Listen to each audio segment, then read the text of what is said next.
Mummy বাড়ি থেকে গন্ধ পাচ্ছে, কি রাঁধছো? এই দেখো কি রান্না করছি, চিকেন কষা।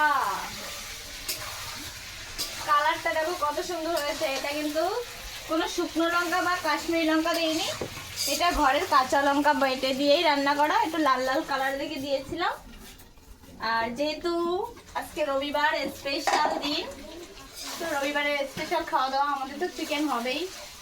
আর হাতে বেটে রান্না করা আর কাঠের জালের রান্না, এর টেস্ট কিন্তু অসাধারণ।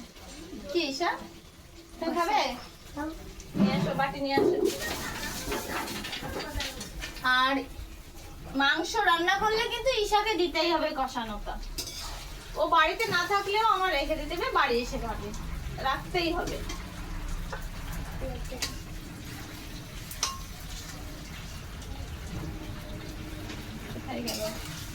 পছন্দের জিনিসগুলো তো এই যে তোমার মেটে।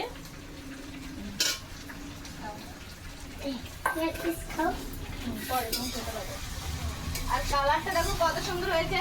আর আজকে জানো তো আমি কিন্তু একটা জিনিস দিতে ভুলে গেছি, যেটা ছাড়া আমাদের মাংস চলেই না, সেটা হচ্ছে গোটা রসুন দিতে। আমি আজকে ভুলেই গেছি, মানে আমার মনেই ছিল না যে গোটা রসুন এর ভিতরে দেবো।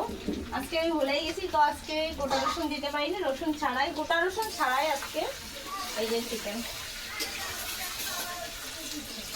কালার এসেছে না, দেখেই তো জিভের জল চলে আসছে, কি দারুণ কালার। আর এটা কাঠের চালের রান্না, হাতে মশলা বেটে রান্না করা, এটা টেস্টই আলাদা হবে। আর এরকম সুন্দর সুন্দর ভিডিও পেতে অবশ্যই আমাদের পেজটাকে ফলো করে দিও। আজকে এই পর্যন্ত, দেখা হবে নেক্সট ভিডিওতে। Bye bye. আর তুমি একটু বলে দাও কেমন হয়েছে খেতে। দারুণ। টাটা দিয়ে দাও। টাটা।